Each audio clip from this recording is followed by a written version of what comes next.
Today is a very auspicious day, appearance day of their disciple of Srila Prabhupada, Srila Bhakti Alok Paramahansa Gosai Maharaj. I will read from Srila Bodhayan Maharaj.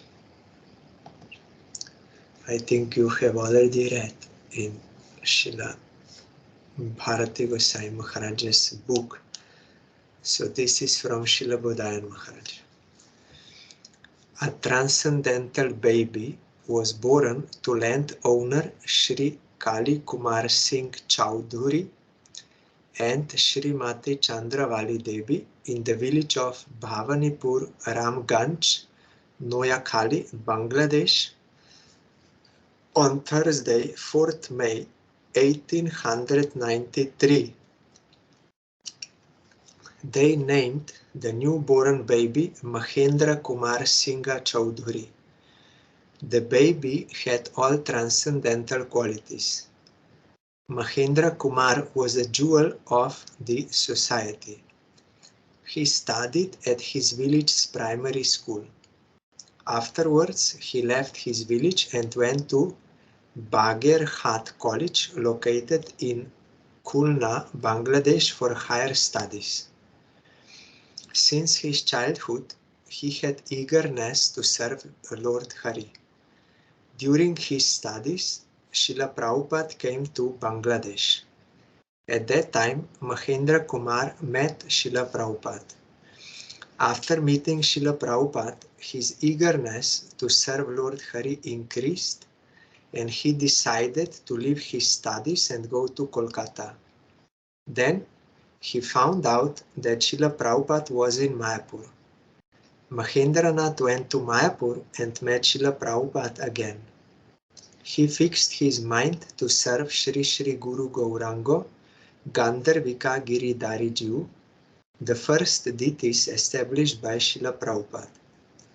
In a short period of time, Mahendra Kumar's service skills attracted all the devotees surrounding Srila Prabhupada, and he received initiation and the name Shri Mahananda Das Brahmachari. Mahananda Das Brahmachari had firm faith in chanting Harinam, had incredible humility, a soft nature, and was very tolerant. Everybody saw these Vaishnava qualities in him. After initiation on Gaur Purnima Day, during the Vishwa Vaishnava Ratsabha function, Srila Prabhupada gave him the title Bhaktya Alok in front of everyone. One who, there you will find in Srila Bharati Maharaj's book, one who illumines devotion, illuminates devotion.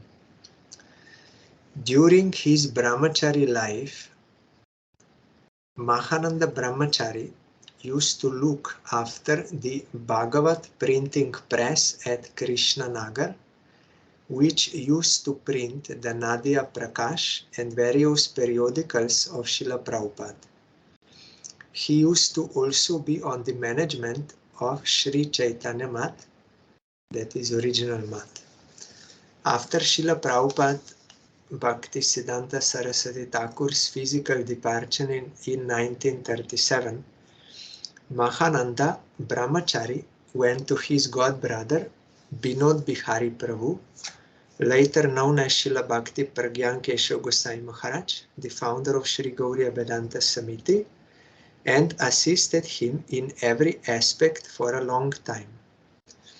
Later, Mahananda Prabhu went to his godbrother Srila Bhakti Bhudev Shroti Gosai Maharaj's Gaur Saraswat Mat at Jhadagram, West Bengal. On Monday, 17th May 1954, on Sri Jagannath Dev's Snan Yatra, Sri Mahananda Das Brahmachari was inspired to take sannyas initiation from his godbrother Srila Bhakti Rakhakshidhar Dev Gosai Maharaj, founder Acharya of Sri Chaitanya Saraswat Math, Kolarganj, Navadip, Nadia. After sannyas, his name became Srila Bhaktivinod Paramahamsa Gosai Maharaj. In 1957, Srila Bhakti Swarup Parvat Gosai Maharaj, founder of Sri Barsha Banabi Deita Gauriya Math, Udala, Mayurbanj, Orissa, physically disappeared from this world. Thereafter, Srila Paramahamsa Gosai Maharaj became the Acharya of this math. He gave spiritual instructions and initiations to everyone without discrimination in regards to caste and creed. Then Srila Paramahamsa Gosai Maharaj went to Kolkata at Gauranga Prema Dhan Pracharini Sabha, which is situated at 106 Hajra Road, Kolkata. Srila Paramahamsa Gosai Maharaj spent a long time at this center. This is near to our mat, 10 minutes walking. Srila Bhakti Rakakshidhar Gosai Maharaj, Srila Bhakti Pramod Puri Gosai Maharaj, and other god brothers used to meet with Srila Bhakti Alok Paramahamsa Gosai Maharaj at this center. During his stay at Kolkata, Srila Bhakti Rakakshidhar Dev Gosai Maharaj gave him a land at Mayapur, Ishodhyan, for establishing a temple. According to the request of his god brother, before his physical departure, Srila Paramahamsa Gosai Maharaj established a temple at Ishodhyan, Mayapur, in the name of Sri Paramahamsa Gauriya Math. In Navadip, Gaurango is Krishna and Gadadhar is Radharani. He established Shri Shri Gaur Gadadhar deities in his temple in Mayapur. The Gaur Gadadhar deities are the Bhajan Vigraha, means the deities representing internal development and service to Shri Shri Radha Krishna. This mat, if you go from our mat left side towards Ganga Ghat, then after Gopinath Gauriya Mat, if you go little further, then on right side, first will be the mat of Bhaktisar Maharaj, and little further, if you go same on right side, it is this Paramahamsa Gauriya Mat. Because Srila Sridhar Maharaj gave that land and half they shared, half, these two Maharajas. Srila Bhakti Alok Paramahamsa Gosai Maharaj physically left the world from Sri Mayapur Dham to enter into the eternal pastimes of Shri Shri Gaur Gadadhar at 4:20 a.m. after the Mangalarati of the deities on Tuesday, 8 November 1983. His samadhi is located inside the Paramahamsa Gauriya Math temple where the Gaur Gadadhar deities are present. And here also Srila Bhakti Pramod Puri Gosai Maharaj wrote in the book of Srila Bharati Maharaj, the night before Srila Maharaj left his body and entered Nitya Lila, he frequently and loudly called out the names of Nitya Lila Pravishta Shri Srimad Bhakti Deita Madhav Gosai Maharaj, the founder Acharya of Sri Chaitanya Gauriya Math, and Sri Madhav Maharaj's disciple and current President Acharya Srimad Bhakti Vallabh Tirtha Gosai Maharaj. Their names were often heard from his lotus mouth earlier also, for he nurtured profound affection for them both. So before he disappeared, he was calling to Parang Gurudev and our Gurudev. Then further,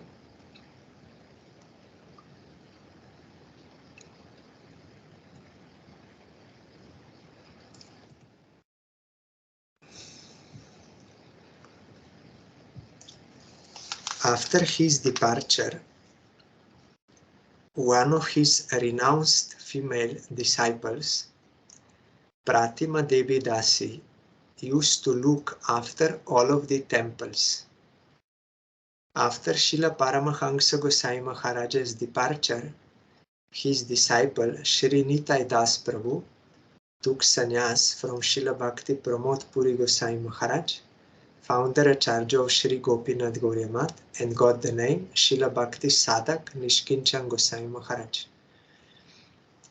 In the future, Srila Nishkinchan Gosai Maharaj became the Acharya initiating Guru of Shri Paramahansa Gauriya Math. So I'm seeing photo of Maharaj here in front of me, and I'm bowing down to him and praying for his causeless mercy.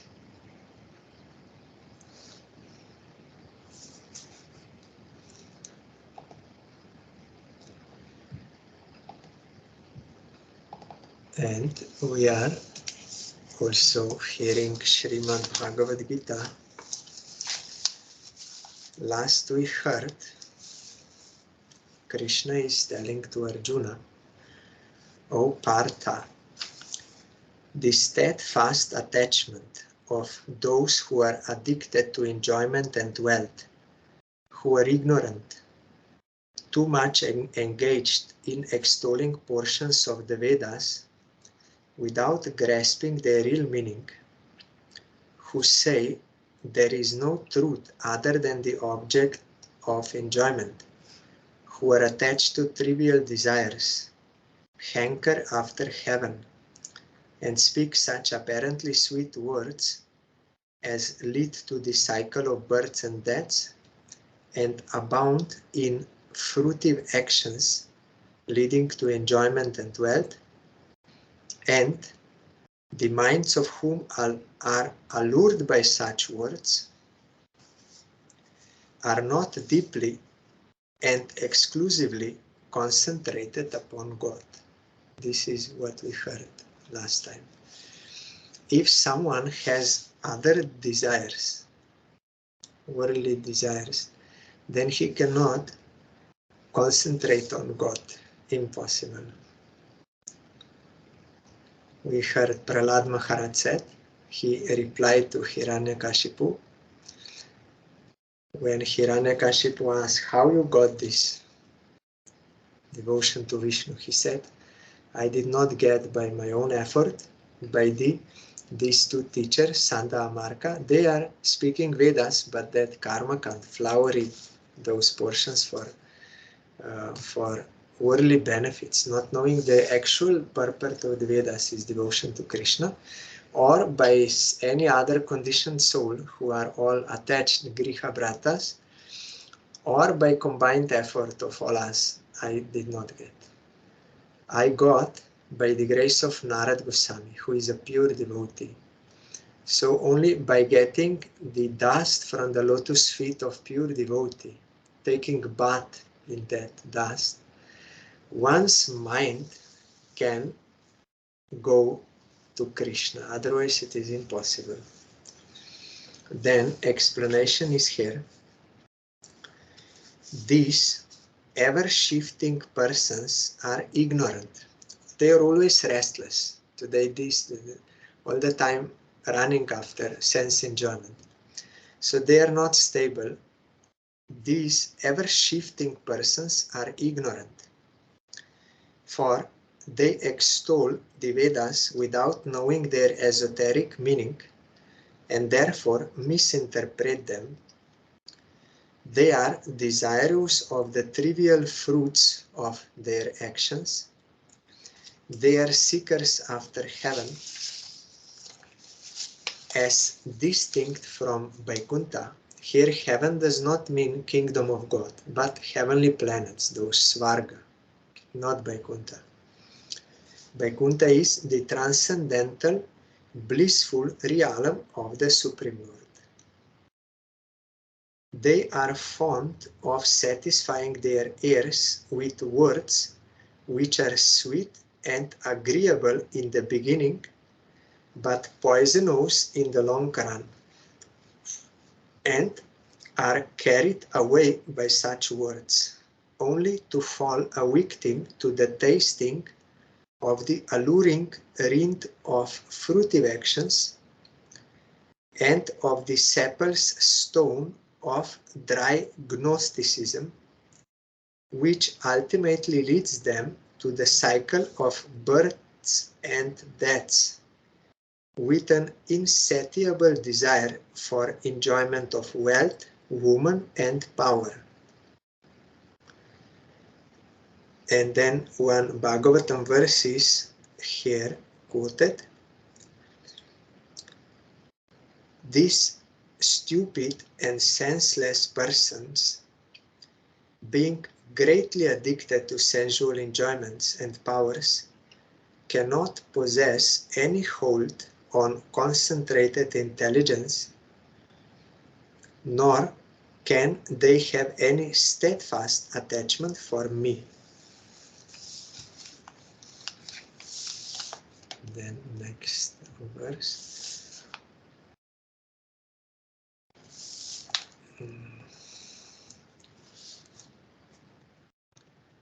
Traigunya Vishaya Veda Nistraigunya Bhavarjuna Nirdvandvo Nitya Sattvasto Niryoga Kshema Atmavan. O Arjuna, the Vedas deal with the threefold qualities of Maya. Be free from their influence and from the mundane opposites. Associate with eternal devotees. Do not search for unattained object, nor care for preserving the obtained things, and realize your pure self. Do not search after unattainable object, and for preserving the obtained. Your attention should not be there. You have to realize your pure self and transcend these three gunas. Explanation. The scriptures have twofold objects: the intended or primary and the indicated or secondary. The former is aimed at with the help of the later. That which is aimed at in a particular scripture is the highest end of that scripture, and that which points out the highest end is the indicator of that end.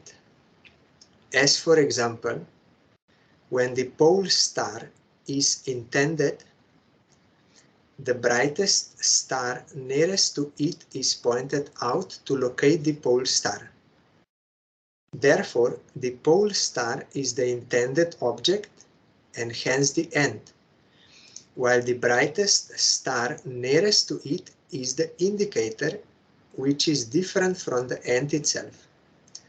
So, the Vedas ultimately aim at the absolute truth, who, W-V capital means capital, who is beyond any mundane attributes. But such truth, being inconceivable to the human mind, the Vedas have used the three attributes of Maya in the beginning in order to indicate the absolute truth, or the intended end. That is why Maya, with her three qualities of Satya, Raja and Tamas, seems at first sight to be the subject matter of the Vedas, but it is not intended meaning. This is only indicator. O Arjuna, you need not be confined to the indicator or Maya, but freeing yourself from the three qualities of Maya, realize the Supreme Being, who is beyond all mundane attributes but possesses transcendental form and qualities, and who is the intended subject of the Vedas. Free yourself from kshema, means anxiety and care for preserving the obtained results. Apply your pure intelligence to the highest end and attain your unalloyed existence in the spiritual realm, which is free from the three qualities of Maya. The Vedas sometimes make mention of karma. Here, action actuated by the principles of Rajas and Tamas, that is to say active and opiate principles respectively, sometimes of jnana, abstract knowledge, or dry wisdom prompted by the principle of sattva, or the principle of relative goodness. It is not pure goodness, relative goodness, some mixture is also there. And only on special occasions of Shuddha Bhakti. Vedas mention Shuddha Bhakti, pure devotion to me, the Supreme Lord. O Arjuna, absolve yourself from such qualitative and relative sentiments as honor and dishonor, gain and loss, victory and defeat. Associate yourself constantly with eternal entities, that is to say, my devotees, known as sadhus. Desist from the quest of yoga, means search after unattained objects aimed at by the elevationists and the salvationists. We heard before. Those who want material objects, they are elevationists, they are karmis.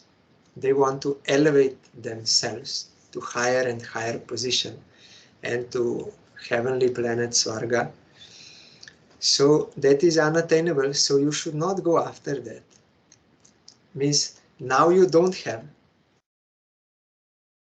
not unattainable, but unattained. So no need to go for that. That is elevationists. And there are others who are salvationists. They want to attain salvation, liberation, jnanis. So don't search after these unattained objects. No need. What you have to do is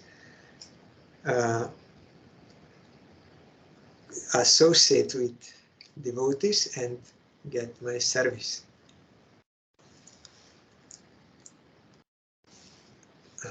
Next verse.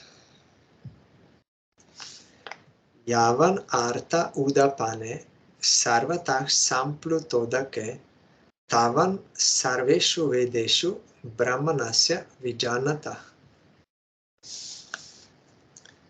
All the purposes served by different small pools are fully served by a large lake. In the same way, all the results that are obtained by following the different Vedas are fully attained by a Brahmin who has grasped the real meaning of the Vedas. Explanation.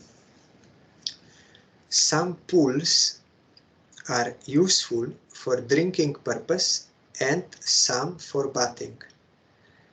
But a large water reservoir or lake serves all the purposes. Similarly, the different parts of the Vedas maintain the worship of different deities for different ends, according to gunas. But the Brahmins who have grasped the real meaning of the Vedas have emphatically declared me, Shri Krishna, as the Supreme Lord, and that those who worship me with unflinching devotion need not worship the deities or demigods as independent of or separate from me, as they get all the results from my worship. If you serve Krishna, you serve all.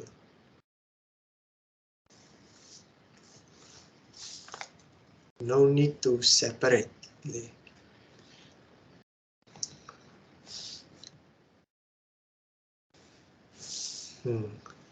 Karmani evadikaraste ma phaleshu kadachana. Ma karma phala hetur bhur mate sangostva karmani. You have right to the performance of your duties only, but not to the fruits thereof.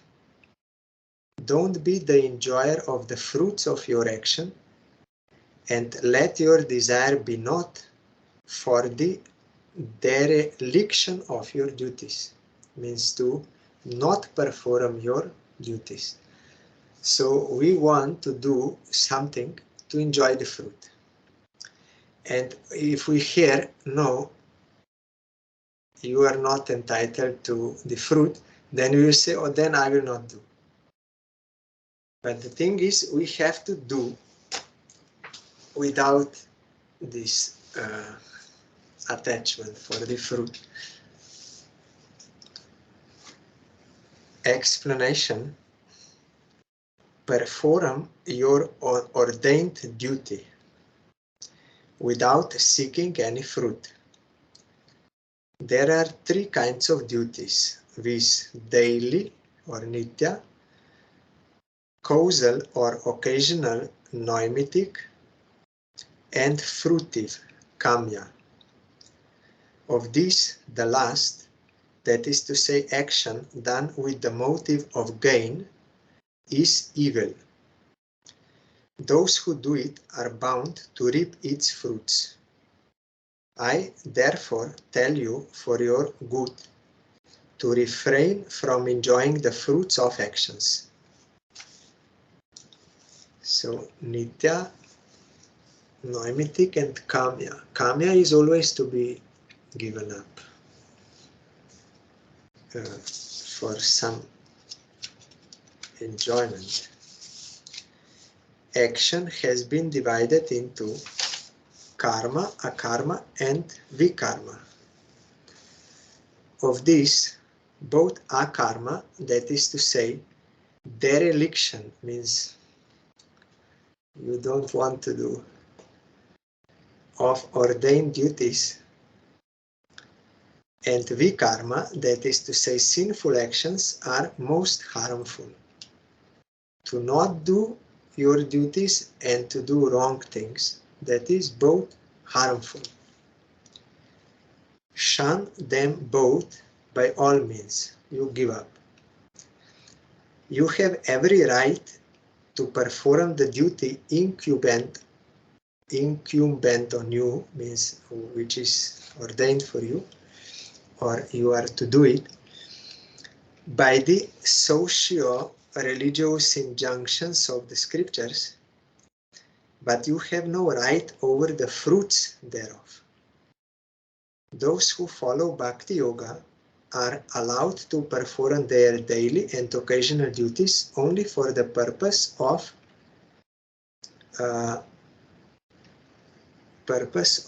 eking out their livelihood. A king, maybe mistake, or a king. Here it is about Nishkama Karma Yoga. Krishna is explaining. You have to do what is your duty without being attached to the results. You should not do nothing, and also you should not do wrong things. You should do this. That will be good. So that is Varna Ashram Dharma. It is according to scripture, and gradually that will elevate you to more pure state. But those who already awakened their eternal relation with Krishna, by the grace of sadhus, they primarily will do Shravan, Kirtan and all these direct forms of devotion to Supreme Lord. But they will also do Varna, Ashram, Dharma for the sake of maintaining their existence, which will assist them to do devotion. In Chaitanya Shikshamrita, Bhaktivinod Thakur explained this in details. Some are primary rules and some are secondary or assisting. So this Varna, Ashram, Dharma is also applicable for devotees, but for this purpose. But if there is something, some rule is against or unfavorable for devotion, they will not follow.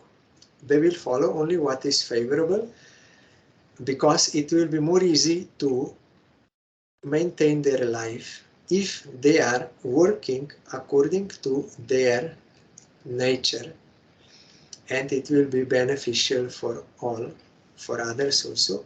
So they will do this Nitya karma, daily duties, and also occasional is Shraddha ceremony and such, coming on certain periods, but never do Kamya karma, that is for some fulfillment of some selfish worldly enjoyments.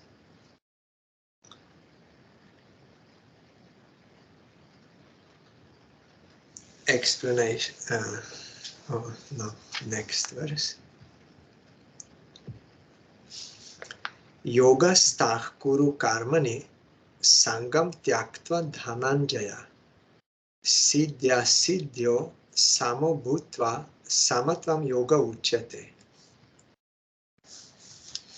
O Dhananjaya, casting aside all, I was reading explanation, not translation. Translation first. O Dhananjaya, being equable in success or failure, perform your duties in a devotional mood, having cast aside the attachment for the fruits thereof. Equability is called yoga. Explanation. O Dhananjaya, casting aside all desires for the fruits of your action, engage yourself in the performance of your ordained socio-religious duties in a devotional mood. Equability of temperament in success or failure is yoga. Means you have to do your duty. What result is not your concern. You have to go on doing your duty.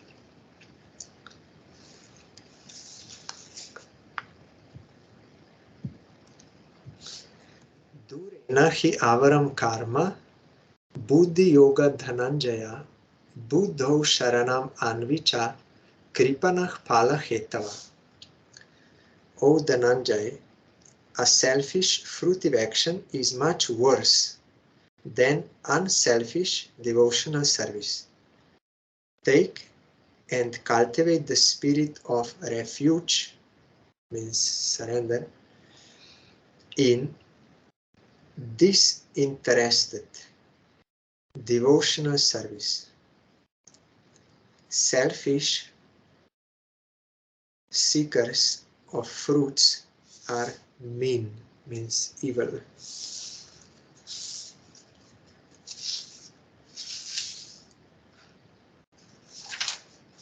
Explanation.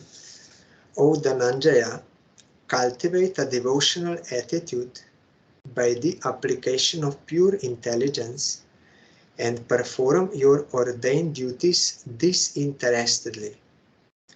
For those who do karma with a selfish end in view shall be subject to the cycle of births and deaths and are therefore miserable or low in spirit.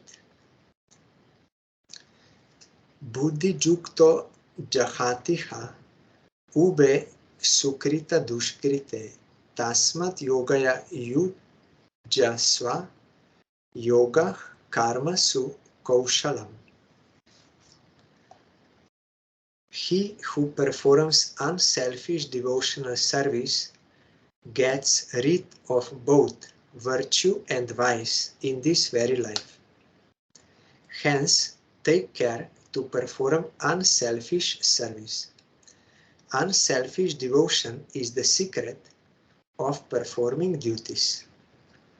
Explanation. Pure intelligence or devotional service is the key to the proper and skillful discharge of duties, for it will rid you of the notions of both virtue and vice in the performance of your socio-religious duties. You should rise above all worldly relativities with the help of such pure intelligence. Karma jam buddhi jukta hi phalam tyaktva manishina janma bandha vi nirmukta padam gachanti anamayam. So, the truly wise give up the fruits of actions with the help of the knowledge of devotional service, and having been released from the fetters of births, attain the supreme position, free from all afflictions. Explanation. The truly wise do not appropriate the fruits of their actions for themselves, because they have pure intelligence, that is to say, devotion. Being released from the bondage of Maya, they ultimately attain to the lotus feet of the Supreme Lord, the summum bonum of all devotees. Yada te moha kalilam buddhir vyatita rishyati tada gantasi nirvedam shrotavyasya shrutasya cha. When your sense of unselfish devotional service will enable you to surmount the abyss of delusion, you will attain the stage of indifference to what is yet to be heard and what has already been heard. Explanation. While you perform deeds dedicated to the Supreme Lord, pure intelligence will save you from the abyss of delusion and will aid you in the cultivation of pure devotion, enabling you to be indifferent to and independent of the views of the scriptures that have already been heard and that are yet to be heard, because already you are doing proper action. So there is no need for that.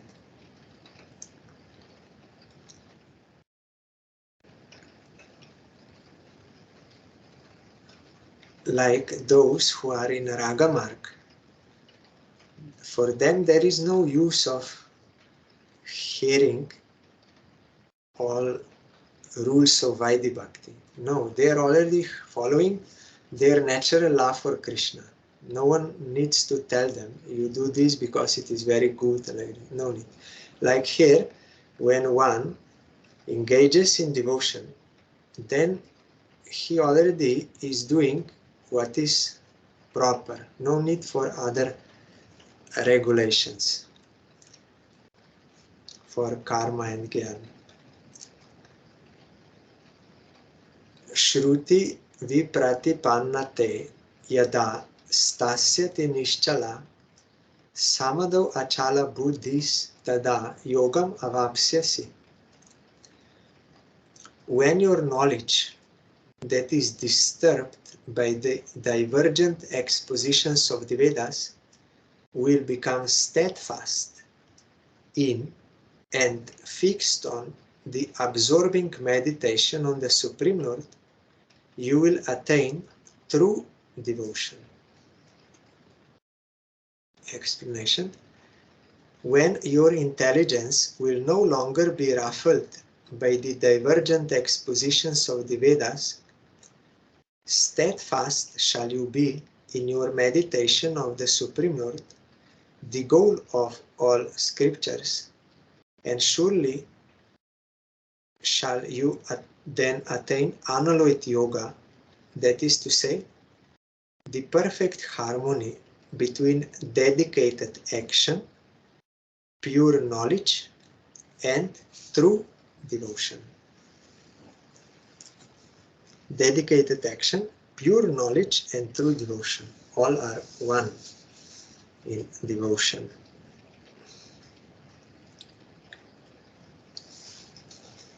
Arjuna Uvach. Stita pragyasya ka bhasha, samadhi stasya keshava, stita dih kim prabhasheta, kim asita brajema kim.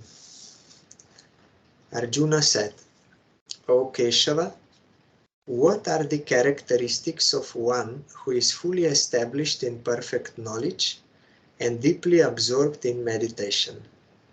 What does such a person say? Does he remain still or move about? Explanation.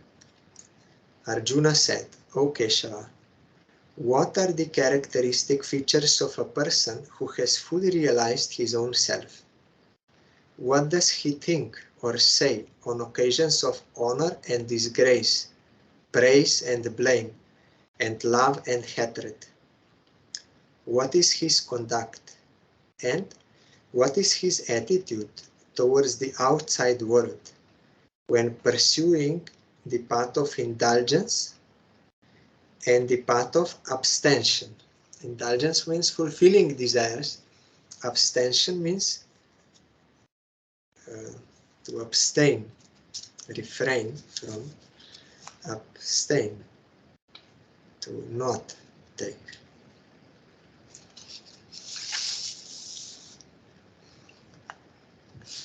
Shri Bhagavan Vach.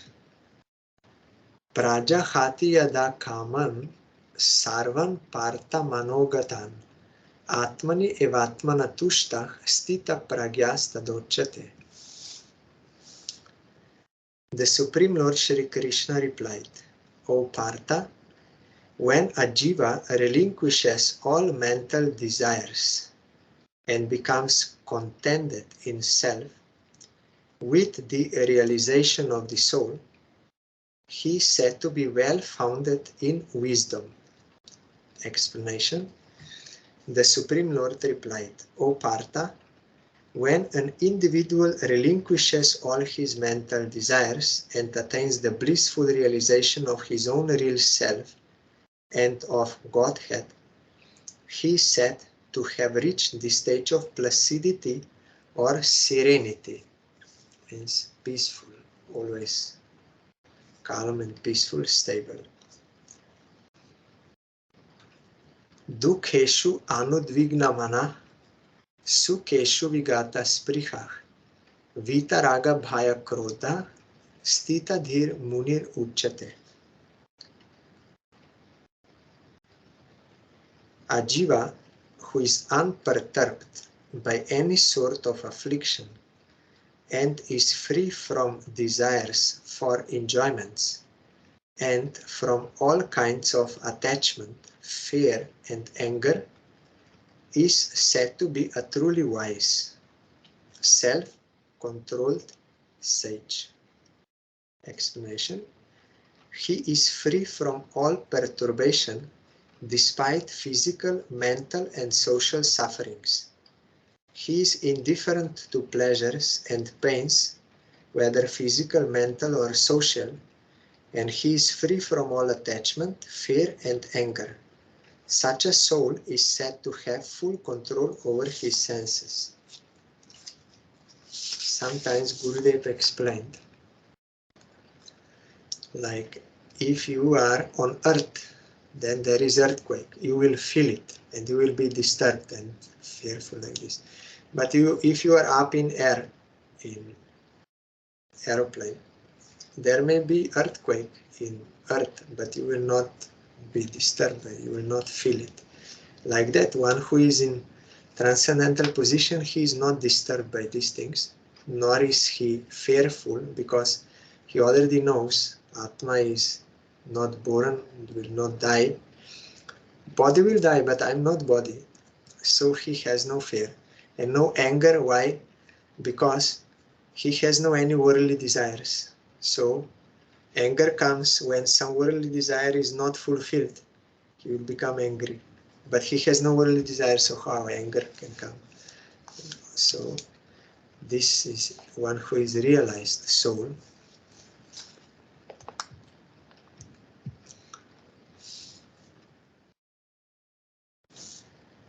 Yah sarvatra nabhi snehas tat tat prapya shubha shubham nabhi nandati nadveshti tasya pragya pratishtita.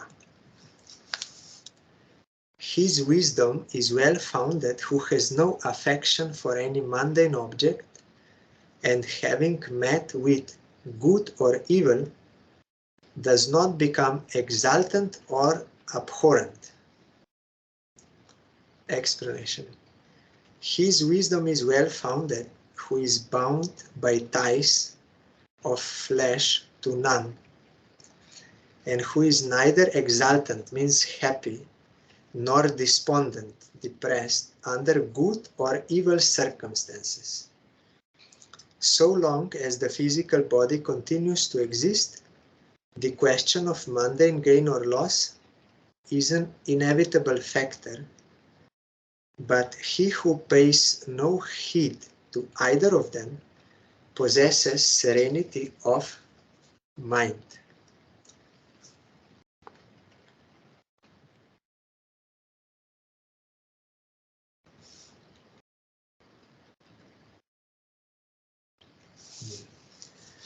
Now there will be two more.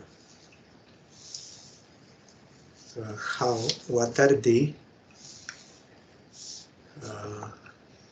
symptoms of one who is Tita Pragya, one who is transcendentally realized? That we will hear tomorrow, if there will be time. Tomorrow is Srila Jajavar Goswami Maharaj's appearance. If there will be time, we will hear further, so that we can, to hear this is good, to know what we are to attain, and also to know what I did not attain. I may be proud, I'm a devotee, I am the best, I am all this, but I can clearly see whether I got these things. Gurudev said, we are Gauriya Mat devotees, means Rupanuga. We are proud, we are the best, we are Rupanugas. But we are not, we have no practical life of what it means to be follower of Rupa Goswami. We are not following the first verse. We are not established in the first verse of Upadeshamrita and second verse. We have no control over senses, tongue, this, all. Anger, mind always hankering, planning. And there are some faults, atyahara, overeating, and prajalpa, all these things there. So we are saying we are Upanuga for pride, but no practical life is there. So what is the use? Like here also, if we hear, then we can understand how much I actually attained realization, not only knowledge, and I am a devotee, but how much I attained. And also one can try to imitate, but he will not be able to imitate for a long time. You cannot imitate these things. Circumstance will show sooner or later that you did not attain. So there is no use of imitation. And there are also those symptoms of bhava mentioned by Rupa Goswami, Kshanti, like this, forgiveness, undisturbance, no disturbance. If anything, agitating situation is there, but you are not disturbed. So once Srila Brihad Bharati Maharaj told me Although these are mentioned as stage of bhava, or here sthita pragya, or in Upadeshamrita, those things, but we should see whether I'm getting any results, because percentage will be there also if someone sincerely does. So one has to see whether there is some progress or not. If not, then I have to see where is the defect in my practice.